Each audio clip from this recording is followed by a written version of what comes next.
All right, so hello everybody. I hope you're doing well. I know this has been kind of a strange week. I'm feeling a little discombobulated. I have to continually remind myself what day it is. So hopefully you guys are doing a good job of getting through your work and feeling like you're learning something. So today what we're going to do is continue our discussion of viruses, and we're going to focus on some of the terminology. So we're going to look at what epidemics and pandemics are and give you a few examples and just briefly touch a little bit on coronavirus in the process. Okay?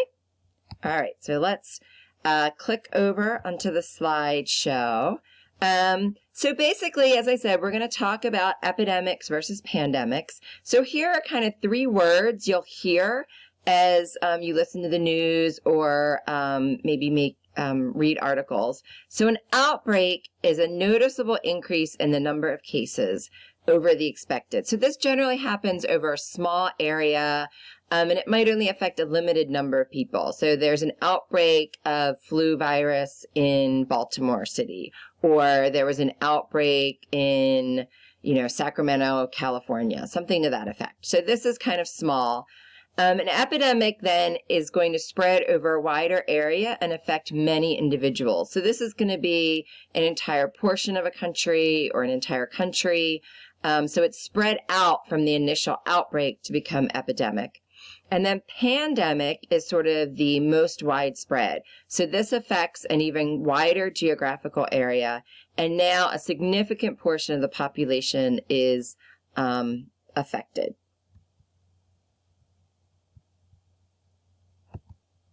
All right, so if we look at our current example, when we're talking about COVID-19 or the SARS-CoV virus, the outbreak started as a cluster of pneumonia cases that sprung up unexpectedly among market-goers in Wuhan, China. So this was the first outbreak, and when people first started noticing that something unusual was going on, and they realized it was these sort of strange cases of pneumonia, that they then tested and quickly sort of realized that this was a novel coronavirus. All right, it spread to epidemic levels when people in places outside of Wuhan, so other areas of China, began testing positive for infection. And now they're terming the virus the SARS-CoV-2 virus. And the disease is known as COVID-19, which we talked about on a previous slideshow. All right. And then as this sort of happened, as it was spreading and it started popping up in other countries, people started talking about, well, is it a pandemic? Okay. And so a pandemic, remember we said, is over a large, more global area. And so there was some sort of controversy over when exactly do you call it a pandemic.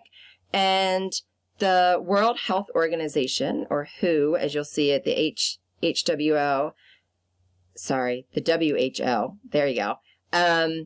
They're the arm of the United Nations that deals with health concerns. And they were waiting until not only that there were a large number of cases in a lot of different countries, but they were waiting to see community spread. So this means it's spreading in the population, and they can't trace it back to a particular individual that, let's say, traveled to a country where the virus was present. So we now have ongoing spread in the communities, okay? All right, and so the formal declaration of COVID-19 tells governments, agencies, and aid organizations worldwide that they should shift efforts from containment to mitigation. In other words, containment, to at least some sense, has already failed. So it's already spread pretty widely. So now the idea is to mitigate, to make this outbreak in various places as small as possible, right? You'll see on the news flattening the curve, and we'll talk about that in a future slideshow. But basically, we now want to limit to a small number of people that actually get the COVID-19.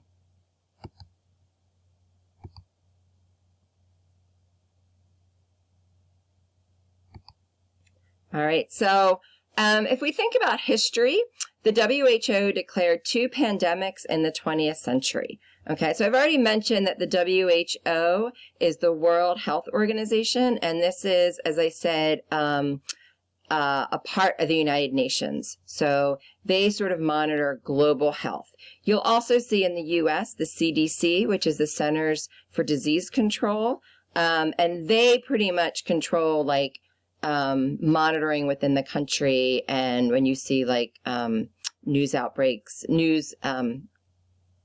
in the United States. Okay, so anyway, so the WHO declared 2 pandemics in the 20th century, and this was the influenza in 1918, and then the H1N1, which is also a strain of the flu virus, in 29. All right, so just to give you a little background, I think these are really interesting case studies. The flu pandemic of 1918, it's also sometimes called the Spanish flu. It didn't actually start in Spain. It just so happened that some of the initial cases were reported out of Spain because they weren't involved in the war at that point. So there was a little bit more free-flowing information. But the name kind of stuck, so it's the Spanish flu. It spread worldwide in 1918 and 1919. In the U.S., it was first identified in the military in the spring of 1918. It eventually went on to affect about a third of the world's population and caused, there's varying numbers depending on where you look, but we'll say about 50 million deaths. And what was unusual about this flu strain was that it actually had a high mortality, especially within 20 to 40-year-olds. And we normally think of this as the healthiest portion of the population. So if you think of normal flu spread, like the seasonal flu, we think of it being dangerous for the very young and the very old, people whose immune systems may not be up to fighting it. But this was unusual because it affected this age group that we think of as sort of the healthiest of the population. All right. And some of the things that contributed to this being a particularly bad flu pandemic is, remember, 1918, 1919, there's no vaccines or antibiotics. So there's no vaccines against the flu virus. And once that developed into, let's say, pneumonia, there's no antibiotics to treat secondary infections. So that made it difficult.